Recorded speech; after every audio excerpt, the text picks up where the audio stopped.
Ya, pemirsa, untuk membahas seperti apa kartu KTP Sakti yang menjadi salah satu program unggulan dari pasangan Capres-Cawapres Ganjar Mahfud ini, kita sudah terhubung dengan Ketua DPP Perindo sekaligus tim pemenangan nasional Ganjar Mahfud, ada Mas Tama S. Langkun, dan kemudian ada juga pengamat kebijakan publik Trubus Rahadiansyah. Selamat pagi, Assalamualaikum Mas Tama, Pak Trubus, apa kabar? Waalaikumsalam warahmatullahi wabarakatuh. Selamat pagi, Dek, Gebi, dan Pak Trubus. Dan selamat malam, selamat pagi semuanya, Mas Tama ini. Betul. Nah, ini kita ke Pak Trubus dulu. Pak Trubus, ini kan ada lagi program unggulan dari Capres dan Cawapres Ganjar Mahfud ya, adalah kartu Sakti, begitu ya, yang akan mengelaborasi beberapa kartu yang akan disatukan dalam satu kartu dan terintegrasi dengan KTP. Tanggapan Anda seperti apa, Pak Trubus? Iya, kalau ini merupakan langkah dalam konteks pelayanan publik, saya rasa ini cukup bagus. Ya, nanti dikaitkan lagi dengan ini, Mas, SPBE, jadi sistem pemerintahan berbasis elektronik. Ya. Jadi sistem digital itu di Perpres nomor 95 2018 itu kan percepatan layanan itu menjadi kunci dengan menggunakan sistem digital, sistem elektronik. Nah, jadi nanti itu kalau kartu KTP ini Sakti, KTP Sakti ini dipakai sebagai salah satu ya, saya satu-satunya untuk penerimaan bansos bisa saja gitu. Artinya ini nanti perlu disempurnakan terkait dengan juga kebijakan pemerintah dengan SDI, yaitu sistem data Indonesia, satu data Indonesia. Jadi itu di Perpres nomor 39. Jadi di situ nanti akan ada benang merah terkait dengan pusat data nasional. Nah, sehingga nanti semuanya terlayani secara baik dengan menggunakan satu kartu. Nah, sehingga KTP Sakti ini nanti dijadikan salah satu untuk mempercepat layanan SPBE tadi, sistem pemerintahan berbasis elektronik.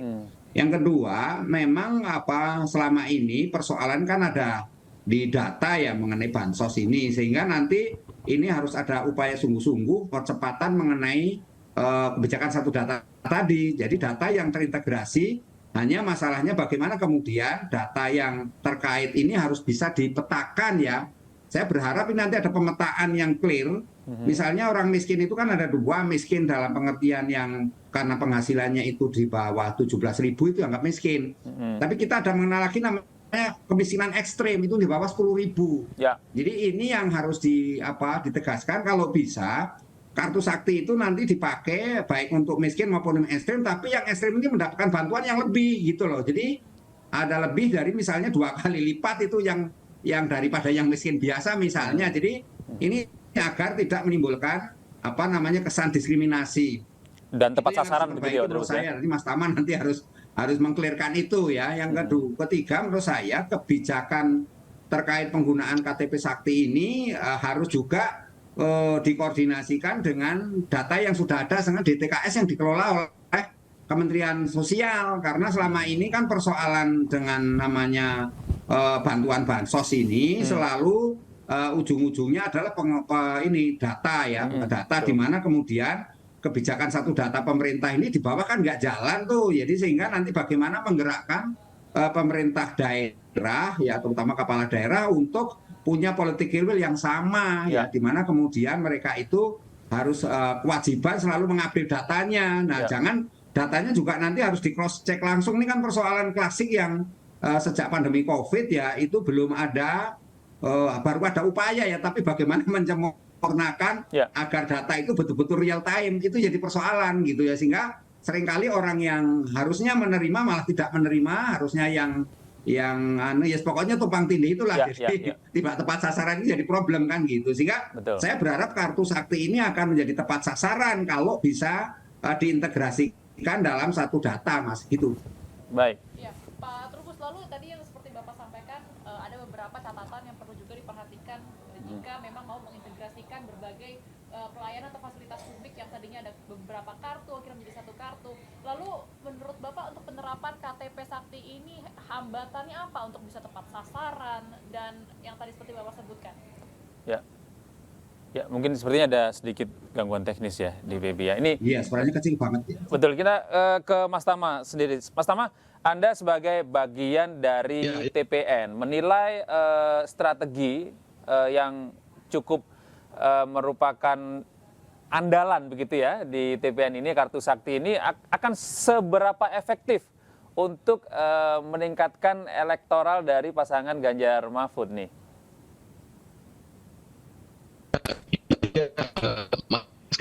Gagasan di Rusia itu gagasan yang original yang kemudian tertangkap oleh program ini. Jadi memang itu yang akan kemudian kita lakukan. Sebetulnya kalau kita bicara soal elektoral, kan sebetulnya kita juga menginginkan bahwa bansos, kemudian semua program-program pemerintah itu betul-betul bisa sampai ke masyarakat. Betul-betul dinikmati. Catatan Mas Gede, misalnya LHPBK BPK atau Badan Pemeriksa Keuangan tahun 2021 itu kan menyebutkan 6,9 triliun penyimpangannya. Kenapa dia menyimpang? Karena ada masalah terkait dengan data. Ya. Jadi kita perbaiki. Nah, ini yang kemudian nanti kita kerjakan. Jadi jangan sampai ada puluhan ribu atau bahkan ratusan ribu warga negara kita yang harusnya menerima bansos, tapi malah nggak menerima bansos. Inilah yang kemudian ingin kita berikan kepada masyarakat.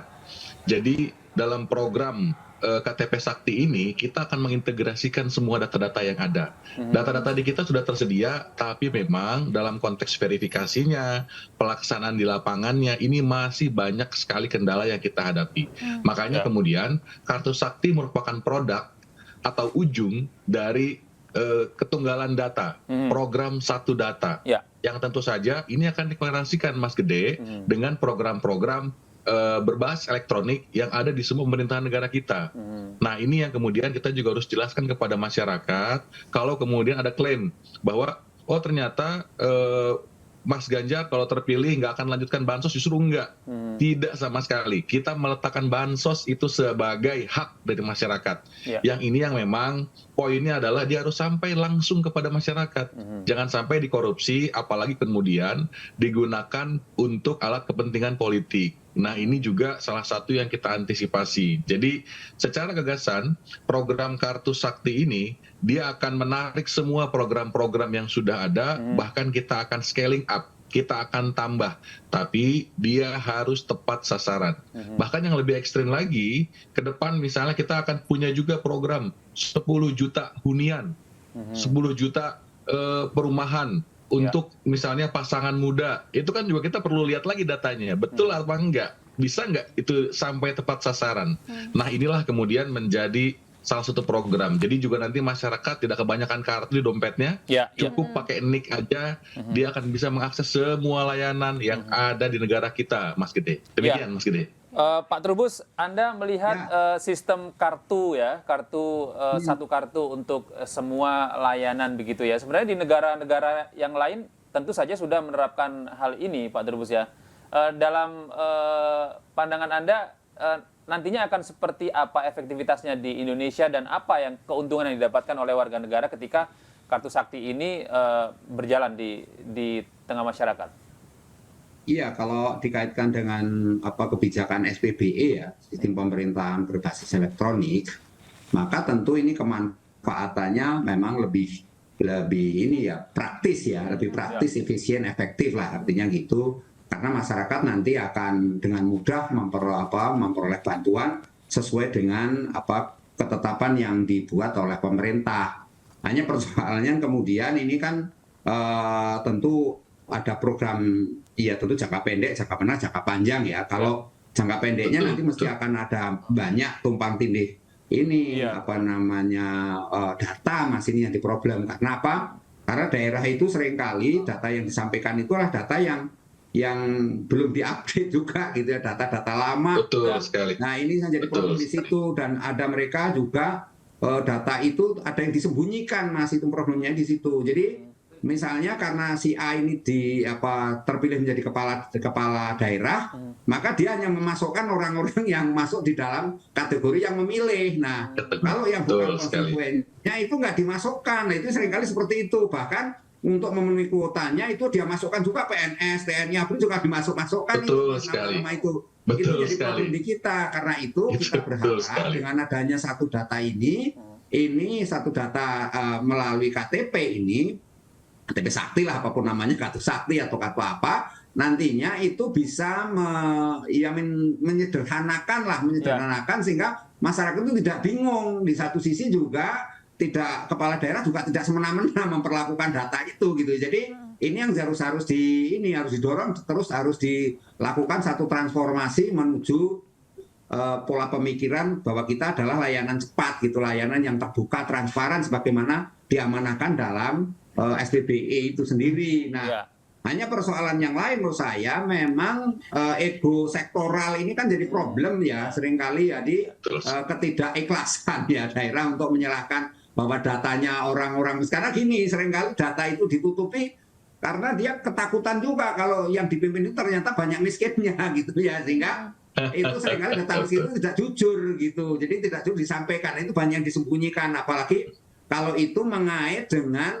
masyarakat pinggiran, masyarakat marginal ya, itu yang seringkali ditutupi benar, dan politiknya sangat luar biasa mereka itu, kepala daerah itu, untuk membuat seolah-olah pembangunan di daerah ini berjalan baik dan bansos itu berjalan lancar, tapi yang terjadi mereka ini nggak tepat sasaran. Seperti di Jakarta belum lama kan ada di Jagakarsa itu seorang yang harus meninggal semua kan, 4 orang itu meninggal, anaknya 4 orang karena ini, dan bapaknya sejak COVID belum pernah bekerja, sehingga akhirnya itu harusnya kan terekam oleh data bansos ya, itu di Jakarta loh ya, di Jagakarsa kan Jakarta. Ternyata masih seperti itu prakteknya. Nah, ini kan harus ada menurut saya memang law enforcement juga. Saya minta nanti Mas Tama dan teman-teman itu menyusun juga law enforcement-nya, karena kalau nggak ada sanksi ya tentu saja mereka ujungnya ini kebijakan seringkali dianggap bagi-bagi gitu ya, karena selalu bahwa yang namanya bansos itu kan CRT jadi itu tempat mereka bancaan gitu, jadikan bancaan.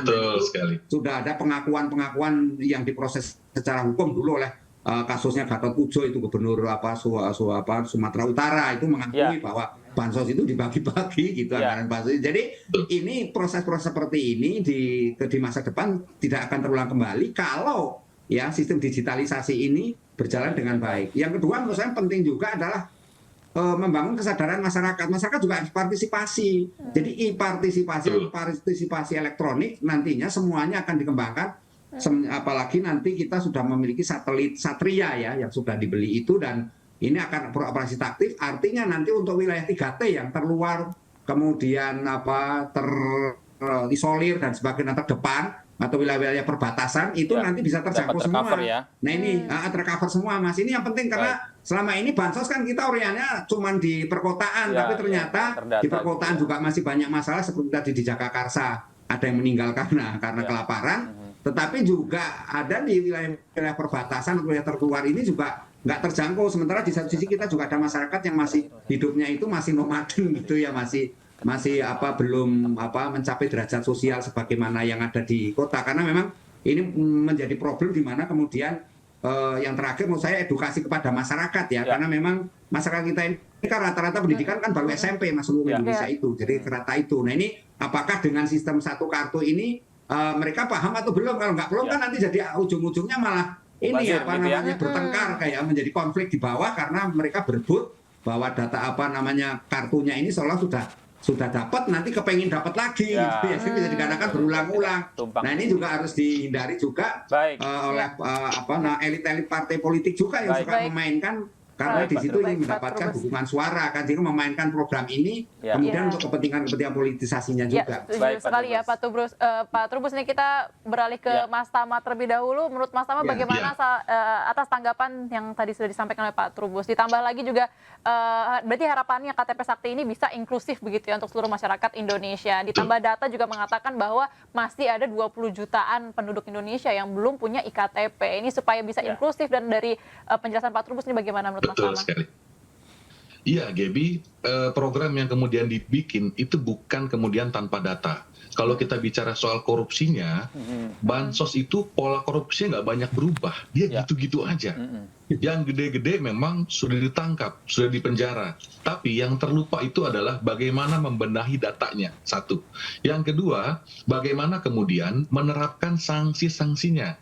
Kita harus gandeng juga lembaga-lembaga lain, misalnya seperti ombudsman. Jadi harus ada kerjasama antara inspektorat di masing-masing kementerian maupun pemerintahan daerah dengan ombudsman. Kalau kemudian memang itu administrasi pelanggarannya, kita akan berikan sanksi administrasi. Tapi kalau ada kesengajaan, kalau ada niat untuk mengambil atau menyimpangkan, tentu saja rekomendasi pemberhentian atau pemecatan bisa dilakukan. Jadi sinergi antara upaya penindakan perkara-perkara besarnya dengan upaya-upaya pencegahannya. Ini adalah hal yang kita perlu lakukan. Dan selain itu, soal ketunggalan data ini juga penting. Kita sudah investasi triliunan rupiah di IKTP, kita punya database yang cukup solid, tapi memang untuk bisa memutuskan ego sektoral lembaga-lembaga lain yang punya data juga, ini yang jadi masalah. Maka dari itu kita juga akan duduk sama-sama, kita ajak semua stakeholder, termasuk soal penguatan dari masyarakat dan partisipasi masyarakat sipil.